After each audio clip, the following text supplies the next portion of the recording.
안녕하십니까, 최정일입니다. 지난 시간에는 반전형과 지속형의 사례 공부했었죠. 이번 시간에는 그 반전형의 첫 번째 그래프 헤드 앤 숄더형 패턴 공부하도록 하겠습니다. 헤드 앤 숄더형 그래프 대표적인 사례예요. 헤드 앤 머리죠, 머리. 헤드 머리, 앤 숄더 왼쪽 어깨 오른쪽 어깨, 숄더 어깨예요. 머리와 왼쪽 어깨 오른쪽 어깨, 이걸 우리가 헤드 앤 숄더형 이렇게 불러주고 있어요. 상승세 이어지고 있죠. 첫 번째 고점, 두 번째 고점, 세 번째 고점 치고 하락하는데요. 요 네크라인, 첫 번째 고점과 두 번째 고점 사이에 저점, 두 번째 고점과 세 번째 고점 사이에 저점을 연결하는 선, 이걸 우리가 네크라인, 목 라인, 네크라인 불러주고 있어요. 여기를 이탈하는 순간 우리는 헤드앤드 숄더형이 완성됐다라고 이야기를 합니다. 그래서 첫 번째 고점, 두 번째 고점, 세 번째 고점인데요. 고점이 나란히 이어진 게 아니라 가운데가 뾰족 튀어나왔죠. 그래서 우리가 머리라고 불러요. 이때 거량은 점점점 감소하는 게 일반적인 거고요. 네크라인 완성된 다음에 되돌림 줬죠? 되돌림 주고 빠져요. 이걸 우리가 뭐라고 불렀다고요? 확인사살 이렇게 불러줍니다. 확인사살. 아마 이동평균선이 있다 그러면 그 21선이 이렇게 지나갈 거예요. 21선이. 21선의 저항도 받았을 거고요. 또 네크라인이 저항도 받았고요. 이따 대량 거래에 이어졌죠? 마지막 다 폭발 털고 나간 것 같습니다. 확인사살 끝 이렇게 여러분들이 보면 되겠어요. 그리고 머리서부터 요 네크라인까지 요 길이 있죠? 요 길이, 화살표 길이만큼 네크라인서부터 이렇게 하락한다. 요 화살표 길이만큼, 똑같은 길이만큼 우리가 최소 예상 목표치를 그리는 거예요. 이 이상은 더 빠질 거다라는 거죠. 그 이상 더 빠질 거다, 더 하락할 거다 라고 보는 겁니다. 그럼 얘는 언제까지 이렇게 길까요? 이때 형성됐던 거량이 꽤 많네요. 이때 이게 최소한 50% 이상 그 소화가 돼야 되니까 시간은 많이 걸릴 듯 보여집니다. 페이지 넘겨 볼게요. 또 하나의 헤드 앤 숄더형 패턴이 있어요. 머리가 있죠? 왼쪽 어깨, 오른쪽 어깨 있어요. 첫 번째 고점, 두 번째 고점, 세 번째 고점. 특이한 게 뭐라고요? 첫 번째, 두 번째, 세 번째 고점 형성할 때 거량은 감소한다는 거예요. 첫 번째, 두 번째, 세 번째 때는 흔적도 없죠? 빠졌어요. 하락할 때 긴 장대 음선. 여기도 마찬가지로 네크라인서부터 고점까지의 길이만큼, 이 화살표만큼 하락한다는 거예요. 예상 목표치는 항상 최소 예상 목표치예요. 그러면 우리가 이걸 좀 더 정확하게 알 수가 없을까요? 라고 물어보겠죠. 좀 더 정확하게 알 수 없을까요? 얼마까지 빠질지? 여기서 머물렀던 축적된 에너지 발산량을 우리가 볼 수 있어요. 그러면 그 하락 예상 목표치를 구할 수 있는데요. 그걸 우리가 이제 PNF 차트에서 여러분께 또 그 예상 목표치를 여러분께 설명드릴 거예요. 이건 지표 분석에서 여러분께 해드릴 겁니다. 지표 분석하니까 밑에 MACD가 또 하나 있네요.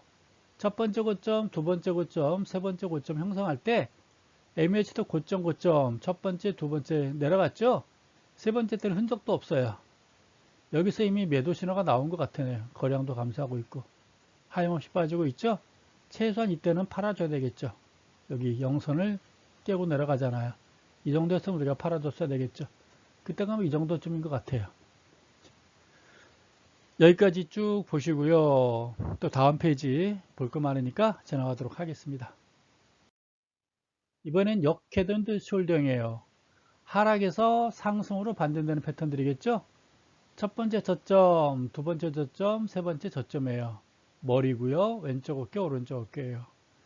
특이한 건 이때 거량이 증가한다는 거죠. 거량이 점점점 증가한다는 거예요. 그래서 하락에서 상승으로 반전되는 것이죠. 이 역헤드 앤 숄더형의 이중바닥형하고 W자형 이중바닥형하고 이 역헤드 앤 숄더형의 어떤 특징이라면 네크라인을 상향 돌파해서 올라갈 때 그냥 쭉 매장에 가는 게 아니라 한번 되돌림지고 올라가요. 이렇게 우리가 플랫폼이라도 불러요. 정거장, 잠시 머물다 가요. 왜 머물러요? 여러분한테 살 길 주는 거예요. 사세요 하고 머물다 가요. 이해가시죠? 근데 이렇게 네크란을 지지선 받고 밟고 올라가요. 만약에 이동평균선이 있다 그러면 21선이 이렇게 칠 거예요. 21선이 21 이동평균선이 지지받고 올라갈 거예요. 이걸 우리가 되돌림 현상, 또 플랫폼이라고 불러요. 저의 매수 타이밍 불러주고 있습니다. 저걸 꼭 해주시기 바라요. 하락에서 상승을 반전될 때 역헤드앤 숄더링이라든가 우리가 이중바닥형에서 흔히 볼 수 있는 패턴들이에요. 물론 그냥 간다면 오래 못 가고 심리도 못 가서 발병 나겠지만 이렇게 한번 밟고 올라가게 되면요 탄탄하게 올라가요. 넘어갈게요. 역헤드앤 숄더형 이것도 마찬가지로 첫 번째 저점, 두 번째 저점, 세 번째 저점이에요. 두 번째 게 가장 낮죠? 거래량도 점점점 증가하는 모습 보여주고 있어요. 신기하죠? 첫 번째 요 사이의 고점, 두 번째 고점을 연결하는 걸 우리가 네크란이라고 그래요. 따라서 이때도 요 높이만큼 이와같이 예상 목표치를 구해볼 수가 있어요. 네크란에서부터 요 화살표 길이만큼. 근데 이것은 항상 우리가 최소 예상 목표치라고 그래요. 최소한 2 이상 올라갈 거다 라고 보는 거예요. 그래서 우리가 안전하게 산다면 이때쯤 사야 되는 거겠죠? 이때쯤 우리가 안전하게 살 수 있을 거예요. 작게나마 여기도 되돌림 좀 주고 갔네요. 작게나마.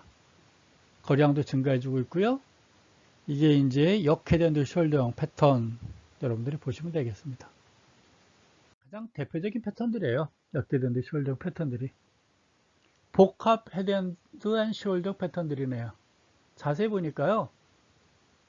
첫 번째 고점, 두 번째 고점, 세 번째, 네 번째, 다섯 번째. 세 번째가 가장 높네요. 머리. 왼쪽 어깨 2개, 오른쪽 어깨 2개. 이거는 헤드앤드 숄더링이 변형된 거예요. 변형된 거. 근데 이때 형성되는 과정에서 역시 거래량은 감소하고 있죠. 이것도 마찬가지예요. 고점서부터 높이만큼 여기서부터 더 하락할 것으로 이렇게 보는 거겠죠. 최소 예상 목표치는 나오는 거예요. 그리고 이때 머물렀던 기간이 많잖아요. 앞으로 하염없이 길 것 같아요. 얼마나 더 빠질지는 모르겠으나 기간은 많이 걸릴 것 같아요. 하락하면서 거래량이 거의 없어요. 많은 시간 횡보할 것 같아요. 그리고 우리가 PNF로 보게 되면요. 목표치 계산하게 되면 이거는요. 자, 세월이 많이 걸려요. 왜냐하면 위에서 에너지가 발산이 많이 됐어요. 그냥 헤드앤드 숄더형보다 복합 헤드앤드 숄더형은 에너지 발산이 더 많다 보면 되는 거예요. 이렇게 예쁘게 복합 헤드도 있지만 왼쪽이 하나에 오른쪽 머리 하나에 오른쪽에 3개 나와서 빠지는 경우도 있어요. 이것도 헤드앤드 숄더형이에요. 머리 왼쪽 어깨 하나 오른쪽 어깨 3개 이것도 헤드앤드 숄더형이에요. 그래서 항상 머리는 있어요. 그래서 이걸 우리가 복합 헤드앤드 숄더형 그러지만 조금 더 정확히 말하면 변형된 헤드앤드 숄더형 이렇게 불러주고 있어요. 근데 나머지 특징들은 다 가지고 있습니다. 거래량이 감소한 특징들은 가지고 있어요. 이상으로 그 패턴 분석 첫 번째 헤드앤드 숄더형 여러분께 설명드렸습니다. 감사합니다.